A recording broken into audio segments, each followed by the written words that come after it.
He is interesting. I kind of applaud him in a few directions, that he had the gumption to speak up. He certainly was not putting his reputation first, and that takes character.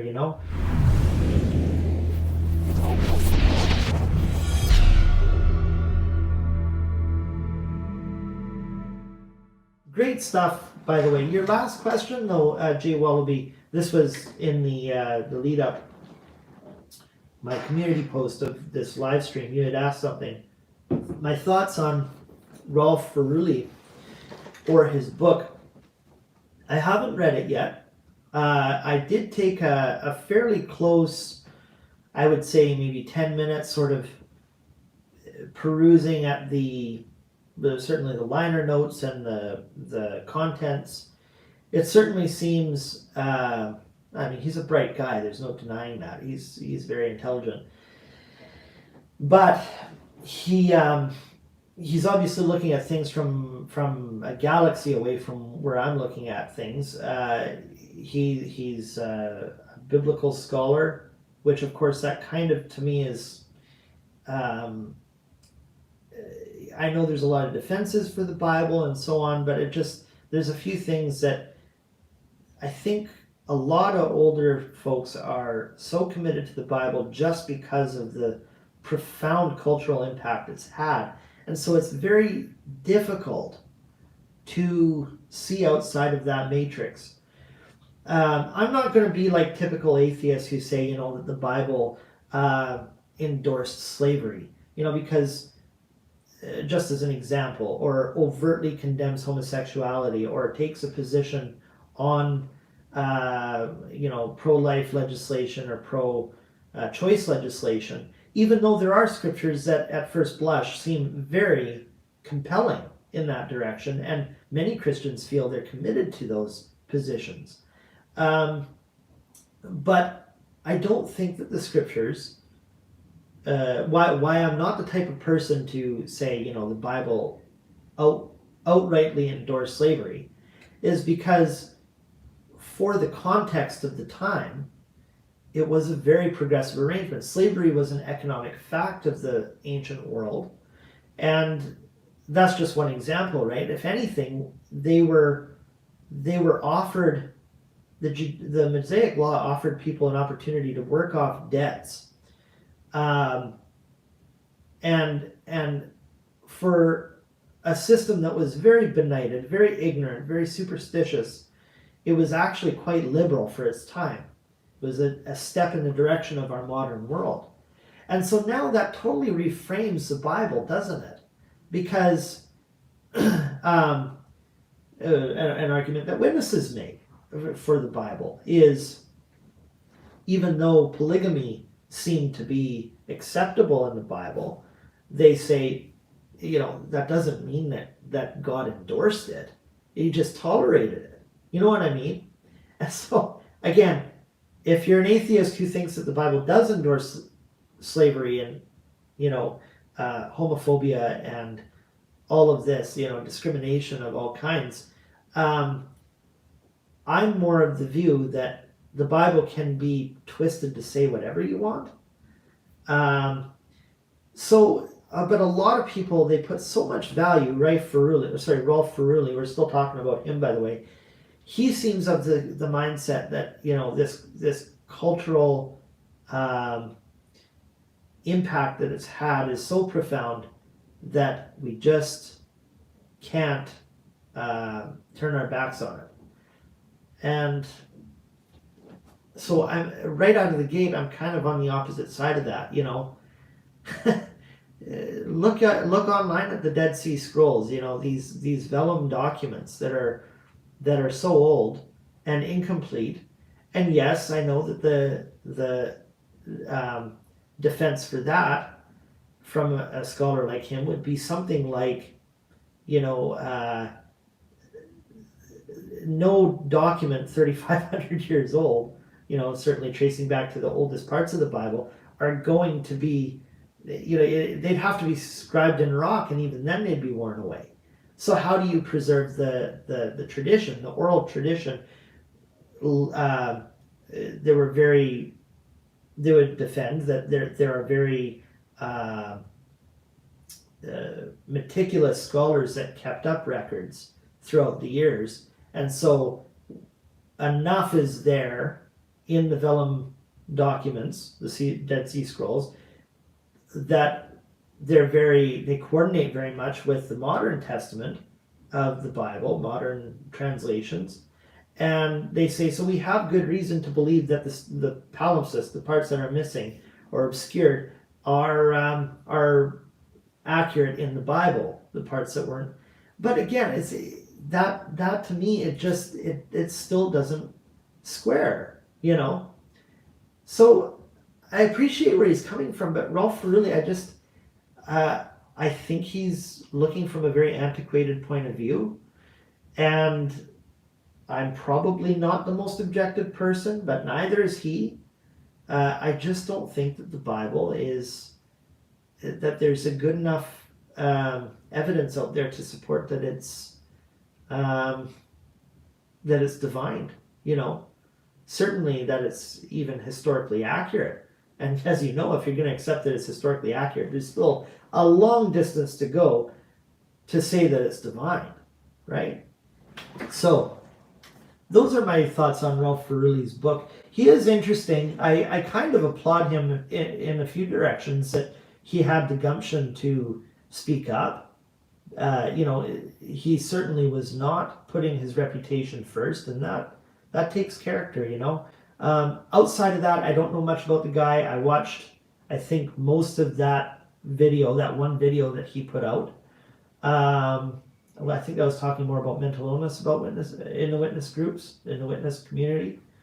So no, very interesting person, and I'm curious to see sort of what comes of this. And I should add it to my wish list, but there's just so many books that I want to get around to, J. Wallaby 789, yeah, definitely take the book with a grain of salt, but he does clearly expose the shoehorn interpretation of the faithful and discreet slave. Governing body has no scriptural base. Oh, absolutely, no, and that's yeah, we're totally on the same page there. Yeah, I of course I endorse any kind of criticism that he has towards the Octopope in upstate New York. Swin Sadie, there's an entire museum dedicated to Dead Sea Scrolls at the Israeli Museum. Seeing it was very disappointing for me due to so many fragments missing. Yeah, I can imagine. Maybe expand on that, Swim Sadie. What was so compelling to you that the Dead Sea Scrolls exposed, in your opinion? To me, that's my issue. Is okay. Yeah, say the Bible was, brought.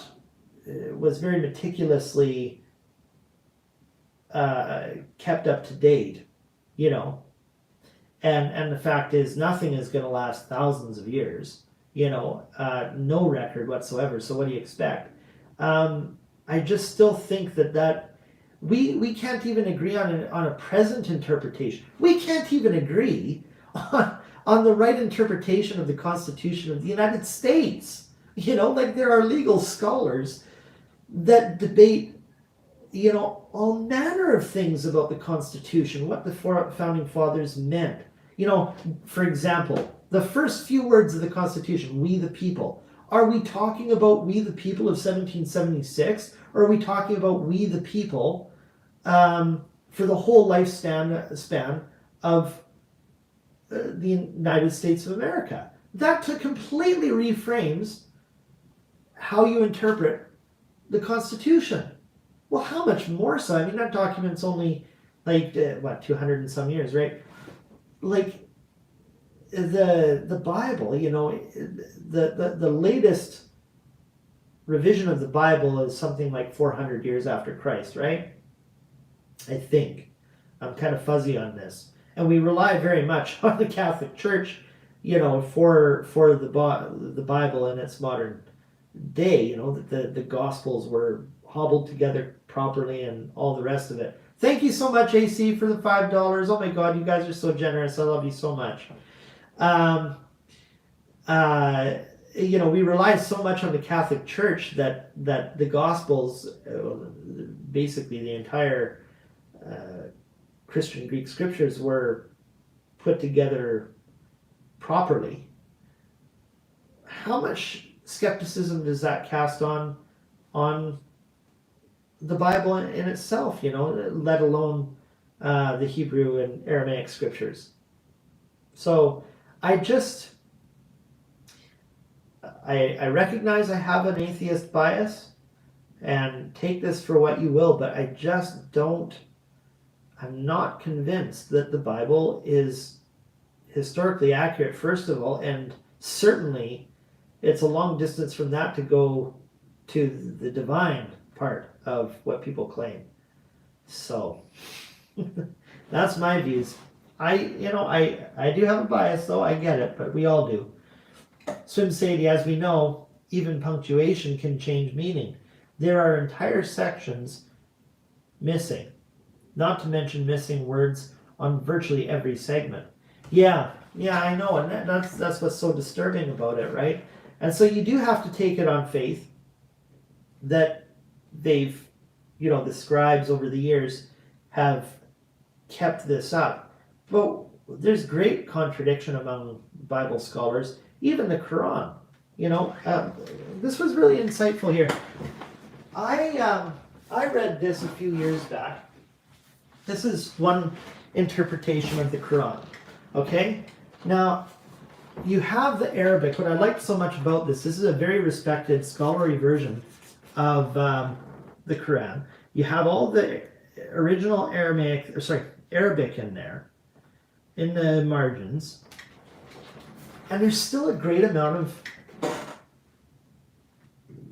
contradiction within the community among scholars about what the Quran actually means. Of course, lots of convinced, or a lot of devout Muslims, we know how vastly, how varied the belief is in the scholarship of the Quran. They all accept that it's divine, but lots of them feel that you can't even understand the Quran unless you understand Arabic. And how much do languages change over the course of hundreds of years, certainly thousands of years? I was reading Don Quixote, that classic of his, I can't remember the name of it. And I can't keep up with it. It was tough enough for me when I read all of Sherlock Holmes, for me to kind of grasp the Victorian era English, and I'm not a linguist, but it took me probably a couple of his books to really grasp what, all the expressions back then and all of that. I could probably pick it up now and have full comprehension, but it took me a couple of books to really settle into it, get used to that way of speaking. Same with, Shakespeare. How widely is that interpreted? And again, that's only a few hundred years old. And I think the most devastating objection, though, is we can't even agree on what the Constitution of the United States is saying fully, right? Oh, here's something really interesting. If any of you follow me for my philosophy stuff, I've got something really interesting.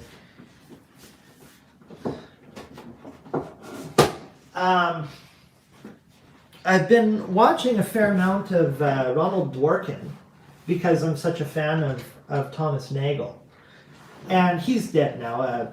Dworkin is not Thomas Nagel, to my understanding.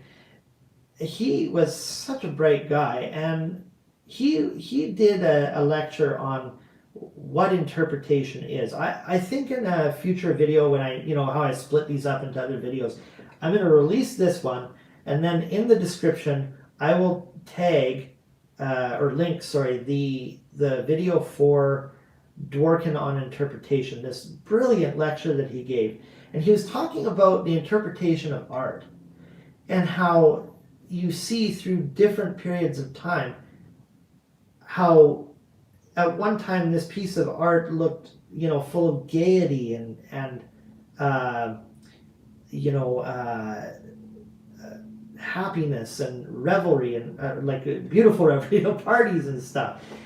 And like no more than 100 or 150 years later, all of the art critics of the time were saying, no, this is actually a very, very melancholy, dark depiction of the human hedonic impulse.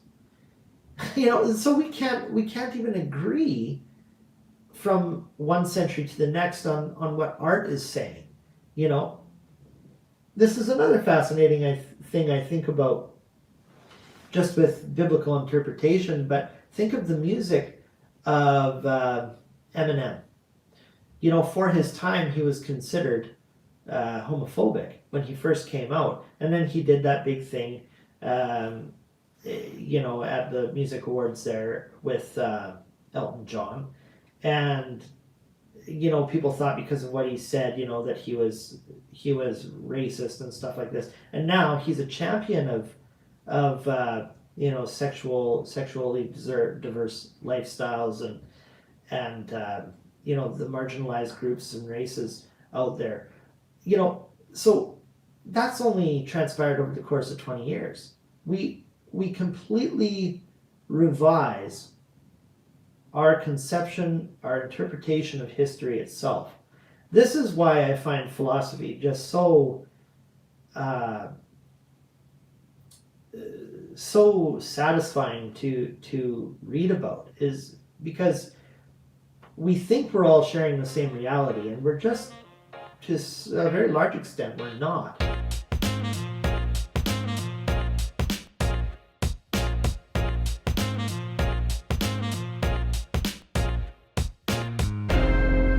Hey good people, did you like this video? Well, do yourself a favor and subscribe already. Also, if you love books and want to talk about things sort of unrelated to the Jehovah's Witnesses, be sure to subscribe to my other channel called the Derek London Podcast.